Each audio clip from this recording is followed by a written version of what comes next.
Hello नमस्कार, मैं कृष्णाकांत। तो मैं आज इस वीडियो में गांधी जी की जो पूरी जीवनी कथा है उस पर हम प्रकाश डालेंगे, क्योंकि आज 2 अक्टूबर है और इस 2 अक्टूबर के दिन हम लोग गांधी जयंती बनाते हैं, जिसे आज राष्ट्रपिता कहा जाता है।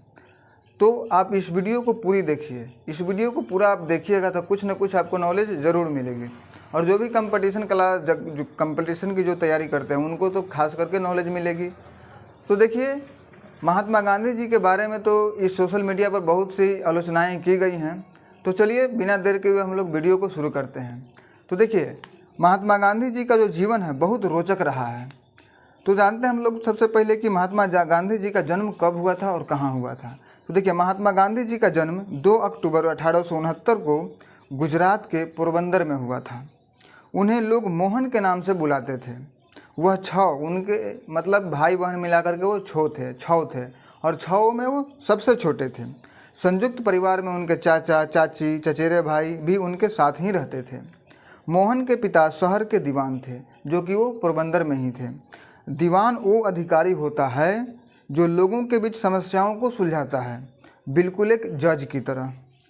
मोहन ने अपनी माँ से हिंदू धर्म के बारे में जाना। माँ उसे एक हिंदू मंदिर ले जाती थी। वहाँ मोहन ने माँ को गरीबों और बीमारों की देखभाल करते हुए देखा। माँ धार्मिक पर्वों पर उपवास करती थी। उपवास वाले दिन वो कुछ भी नहीं खाती थी। किसकी? महात्मा गांधी जी की माँ ने, जिसे मोहन के नाम से जाना जाता था। तो इस पद्धति का उपयोग बाद में गांधी जी ने अपने जीवन में राजनीतिक कार्य के दौरान किया। मोहन स्कूल में शर्मिला था, लेकिन वो घर में बहुत ही शैतानी करते थे। महात्मा गांधी जी वो अपनी बहनों को छेड़ते थे और तमाम परेशानियां पैदा करते थे। मतलब मजाक में, ऐसे छेड़ना नहीं, इसको सीरियस नहीं लीजिएगा, मतलब हंसी मजाक करते थे अपनी भाई बहनों के साथ। जब मोहन केवल 13 वर्ष का था तब उसका विवाह कस्तूरबाई नामक एक युवा लड़की से हुआ। भारत में बचपन में शादी एक सामान्य बात थी। ये आप लोग भी ये बात जानते थे, पहले बचपन में ही शादी हो जाती थी।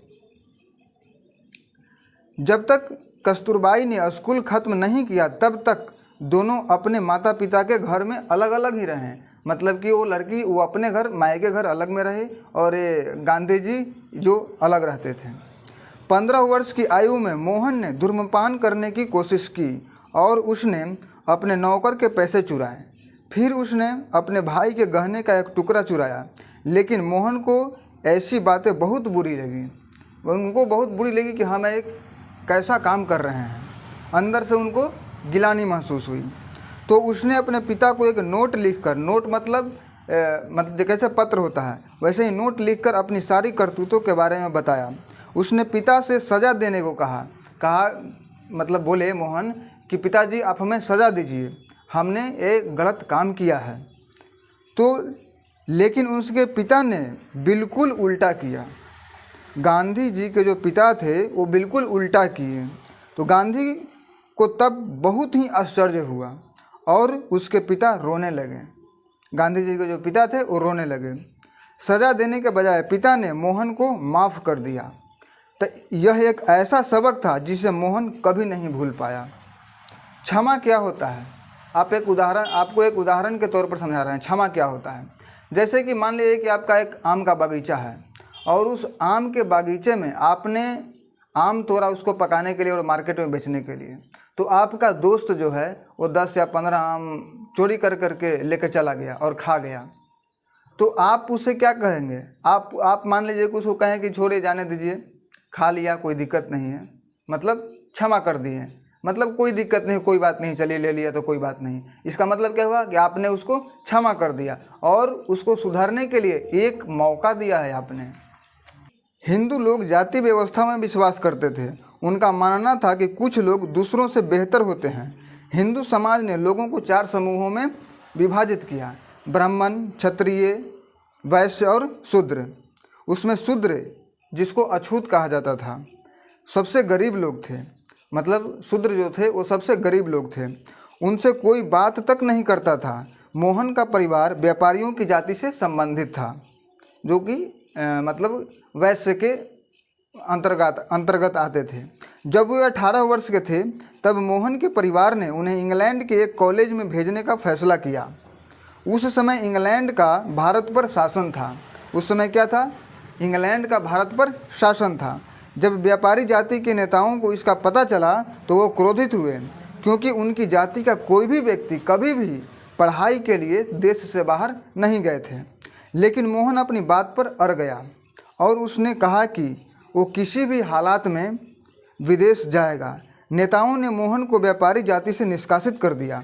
उन्होंने कहा कि उसके बाद कोई भी मोहन से बात नहीं करेगा, पर मोहन ने उस नेताओं के खिलाफ कोई द्वेष नहीं रखा। फिर उसके बाद वो कभी भी जाति का हिस्सा नहीं बना। मोहन इंग्लैंड में 3 वर्षों तक रहा, वकील बना।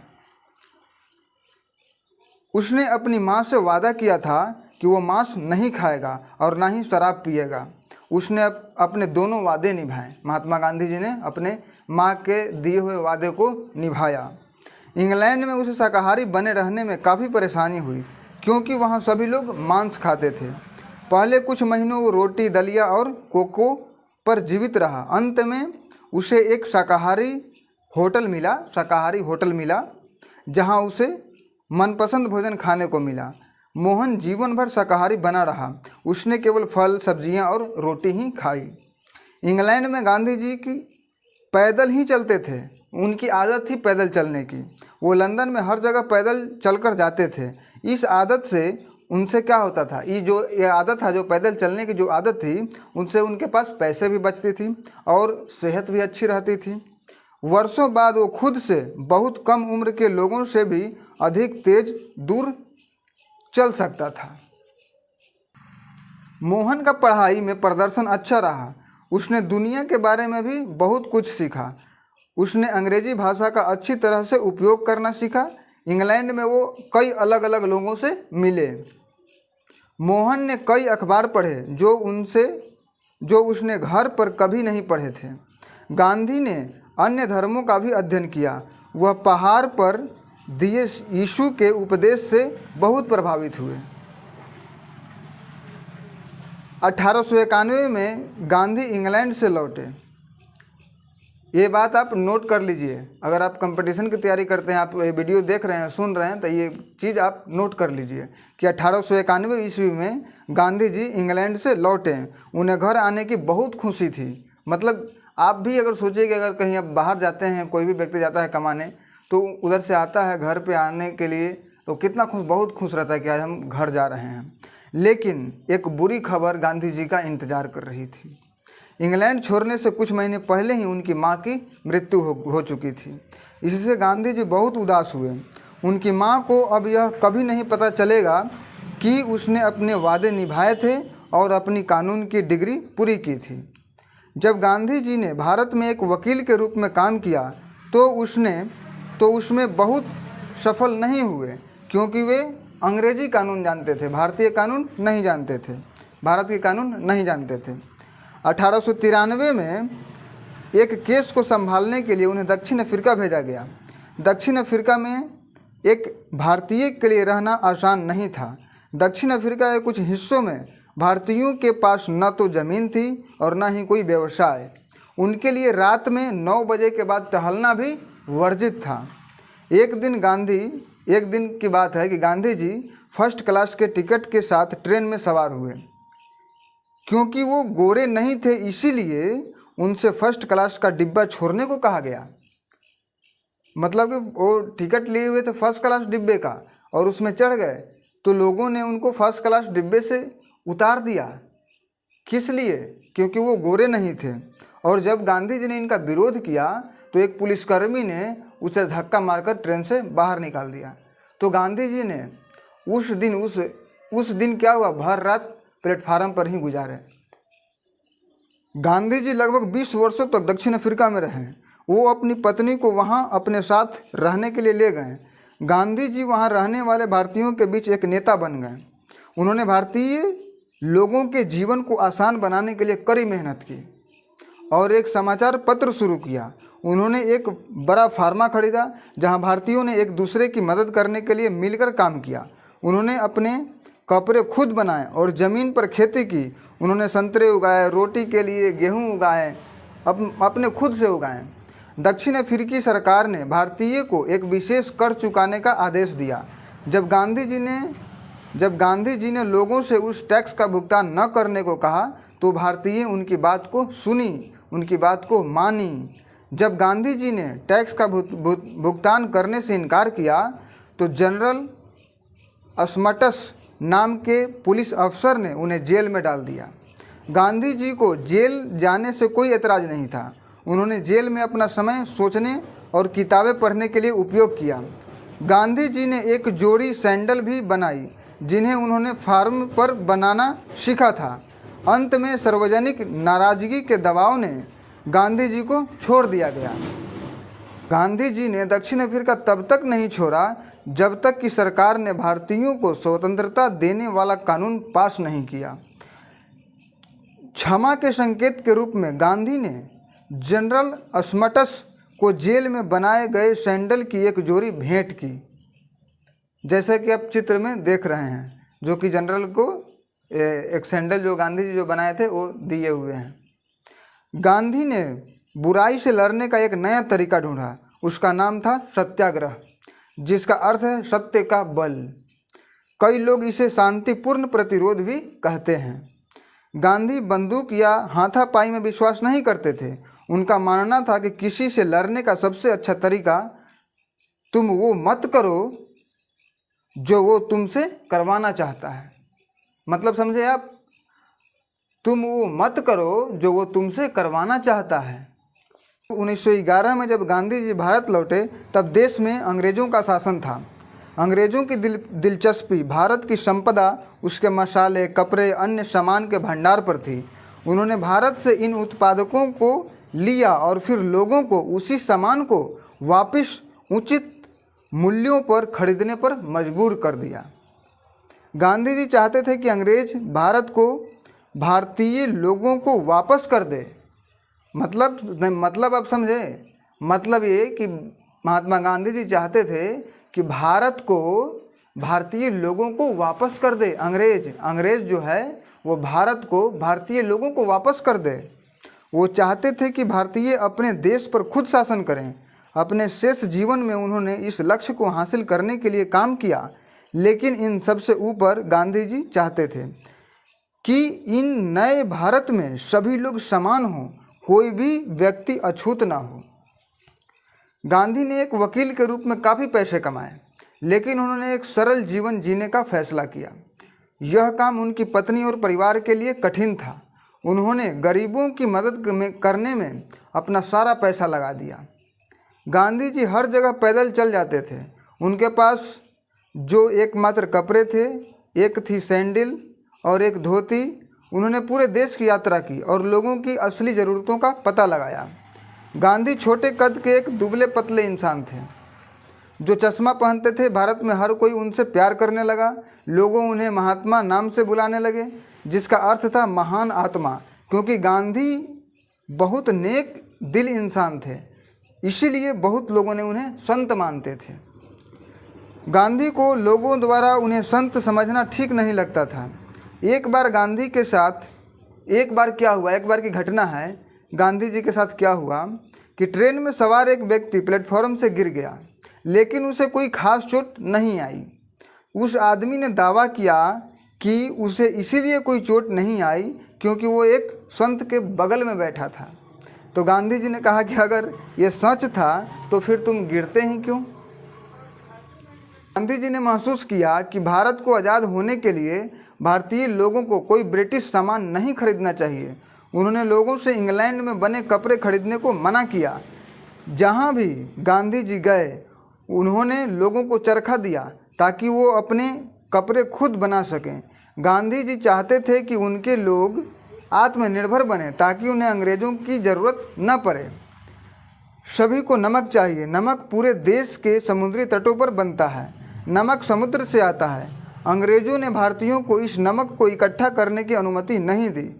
अंग्रेज़ों की एक ऐसी कंपनी थी जो नमक इकट्ठा करके उसे वापस भारतीयों को बेचती थी। गांधी जी को यह व्यवस्था पसंद नहीं आई।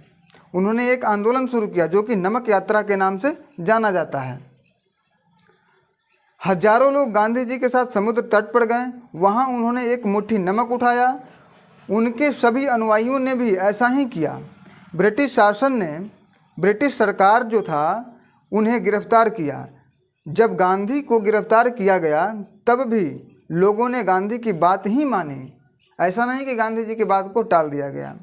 लोग अंग्रेज़ों का विरोध करते रहे लेकिन वे कभी हिंसा पर उतारू नहीं हुए।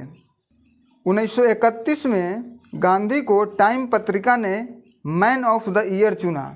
ये भी आप नोट कर लीजिए, अगर आप कंपटीशन की तैयारी करते हैं तो इस चीज़ को आप नोट कर लीजिए कि 1931 ईस्वी में गांधी जी को टाइम पत्रिका ने मैन ऑफ द ईयर चुना। वे पूरी दुनिया के सबसे महत्वपूर्ण लोगों में से एक थे, लेकिन उन्होंने अपनी सरल जिंदगी जीना जारी रखा। वह अभी भी भारत की स्वतंत्रता के लिए संघर्ष कर रहे थे, लेकिन अंग्रेज भारत को छोड़कर जाने का नाम ही नहीं ले रहे थे। जब द्वितीय विश्व युद्ध शुरू हुआ, द्वितीय विश्व युद्ध कब शुरू हुआ? 1 सितंबर 1939 ईस्वी को। ये भी आप नोट कर लीजिए कि द्वितीय विश्व युद्ध 1 सितंबर 1939 ईस्वी को शुरू हुआ। तो जब द्वितीय विश्व युद्ध शुरू हुआ तो अंग्रेज़ों को उम्मीद थी कि भारत उनके पक्ष में काम करेगा, लेकिन भारतीय अंग्रेज़ों की मदद करते करते थक चुके थे। गांधी जी अंग्रेज़ों को भारत से बाहर करना चाहते थे, पर उन्हें डर था कि कहीं जापानी अंग्रेज़ों से बदला लेने के लिए भारत पर हमला न कर दे। गांधी जी को दंगे भड़काने के लिए फिर से जेल भेज दिया गया। जब वो जेल में थे तब उन्होंने कुछ भी खाना खाने से इनकार कर दिया। माँ की सीख के अनुसार उन्होंने उपवास किया। बहुत दिनों तक उपवास करने के बाद गांधी जी बहुत कमज़ोर हो गए। अंग्रेज़ों को गांधी जी के मरने का डर था, इसलिए उन्होंने गांधी जी को रिहा कर दिया, क्योंकि वो शुरू से ही दुबले पतले थे और खाना भी छोड़ दिए, तो डर तो बनेगा ही। स्वाभाविक सी बात, अंग्रेज़ों को डर बन गया। और इतने पॉपुलर आदमी थे कि अगर वो मर जाते जेल में तब तो पूरा हंगामा हो ही जाता। 1947 ईस्वी में द्वितीय महायुद्ध के बाद अंग्रेज़ों ने भारत को स्वतंत्रता दी। पूरे भारत ने इसका जश्न मनाया। भारतीय कांग्रेस के अध्यक्ष ने गांधी को राष्ट्रपिता बुलाया। गांधी अपने अनुयायियों, अपने गोल चश्मे और अपने चरखे के साथ भारत की स्वतंत्रता का प्रतीक बन गए। लेकिन गांधी जी अपने घर पर ही रहे। उन्होंने किताबें पढ़ी और प्रार्थना की कि वह राजनीति से दूर रहें। उसने हमेशा कहा था कि वह 125 वर्ष तक जिंदा रहना चाहते थे, लेकिन अब वो इस बात को लेकर इतने पक्के नहीं थे। वो अब 78 साल के थे और जीवन भर कड़ी मेहनत कर कर के थक चुके थे। जब भारत स्वतंत्र हुआ तब दो धार्मिक समूहों के बीच लड़ाई छिड़ गई। मुसलमान और हिंदू में आपस में लड़ने लगे। मुसलमान अपना एक अलग देश चाहते थे। गांधी जी चाहते थे कि सभी लोग शांति से रहें, लेकिन उन शहरों में जहां दोनों धार्मिक समूह रहते थे वहां भयानक लड़ाइयाँ शुरू हो गई। फिर गांधी जी ने अपना दूसरा उपवास शुरू किया। उन्होंने अपने लोगों से कहा कि वे तब तक खाना नहीं खाएंगे जब तक कि लड़ाई और दंगे बंद नहीं होते। 3 दिन बाद हिंदू, मुस्लिम और ईसाई नेताओं ने एक दूसरे के साथ मिलने का वादा किया। उसके बाद ही गांधी जी ने संतरे का रस पिया और अपना अनशन को ख़त्म किया। लेकिन गांधी जी के प्रयासों के बावजूद देश का विभाजन हो गया। हिंदू लोग भारत में ही रहे। मुसलमानों ने पाकिस्तान नामक एक नए देश का गठन किया। यह सभी भारतीयों के लिए एक भयानक समय था। लाखों लोगों को अपने घरों और धंधों को छोड़ने के लिए मजबूर होना पड़ा। गांधी भारत के इस टूटने से कभी भी उबर नहीं पाए। उन्हें लगा कि उन्होंने पर्याप्त मेहनत नहीं की थी। गांधी जी एक अपना खुद का स्टेटमेंट दे रहे हैं, मतलब कि अपना खुद का विचार व्यक्त कर रहे हैं कि भारत की स्वतंत्रता का अर्थ हमारे लिए सब कुछ है, लेकिन यह दुनिया के लिए भी बहुत मायने रखता है। स्वतंत्रता को अहिंसा के माध्यम से जीतना पूरी दुनिया में एक नए संदेश का आगाज करेगा। एक दिन गांधी जी ने अपने एक अनुयायी से कहा कि अगर कोई मुझे मारने की कोशिश करेगा तो मैं अपनी आखिरी सांस में भगवान का नाम लूँगा और उससे मैं अपने कातिल को माफ़ कर दूँगा। 3 दिन बाद 30 जनवरी 1948 ईस्वी को गांधी जी एक प्रार्थना सभा का नेतृत्व करने गए। उन्हें सुनने के लिए बड़ी संख्या में उनके अनुयायी और दोस्त वहां मौजूद थे। गांधी जी मंच तक पहुंचने के लिए लोगों के बीच से गुजरे लोगों का अभिवादन करने के लिए उन्होंने अपने दोनों हाथ जोड़ लिए। एक हिंदू व्यक्ति जो गांधी जी को भारत के विभाजन के लिए गांधी जी को ही दोषी मानता था, गांधी जी के पास आया, उसने पिस्तौल से निशाना साधा और 3 गोलियां चलाईं। जैसे ही गांधी जी अपने दोस्तों की गोद में गिरे, उनके लबों पर भगवान का नाम था। इस शब्द के साथ उन्होंने अपने हत्यारे को माफ़ कर दिया। हत्यारे को गिरफ्तार कर मौत की सज़ा दी गई और उन्हें फांसी दे दी गई। गांधी जी फिर एक स्टेटमेंट दे रहे हैं। देखिए, मैं जानबूझकर किसी भी चीज़ को चोट नहीं पहुंचा सकता, खासकर किसी जीवित मनुष्य को, भले ही उसने मेरे साथ बहुत बड़ा गलत काम किया हो। ये गांधी जी का स्टेटमेंट है। गांधी जी के अंतिम संस्कार में लगभग 5 लाख लोग शामिल हुए। उनके शरीर को फूलों से ढके एक बड़े सैन्य हथियार वाहक पर ले जाया गया। हवाई जहाज़ों से आकाश से फूलों की पंखुड़ियाँ नीचे गिराई गईं। पूरी दुनिया में लोगों ने गांधी जी की मृत्यु पर शोक व्यक्त किया। तो दोस्तों, आज के लिए बस इतना ही। तो आप प्लीज़ बताइए कि आपको ये वीडियो कैसा लगा। अगर आपको अच्छा लगा तो एक लाइक कर दीजिए। अगर इस वीडियो से आपको कुछ सीखने को मिलता है, अगर आपको कुछ सीखने को मिला, कुछ नॉलेज मिला, तो आप हमारे इस चैनल को सब्सक्राइब कर लीजिए, क्योंकि मैं हमेशा इसी प्रकार का वीडियो देता रहूँगा। तो फिर मिलते हैं एक नए वीडियो में एक नए नॉलेज के साथ। तब तक जय हिंद, जय भारत।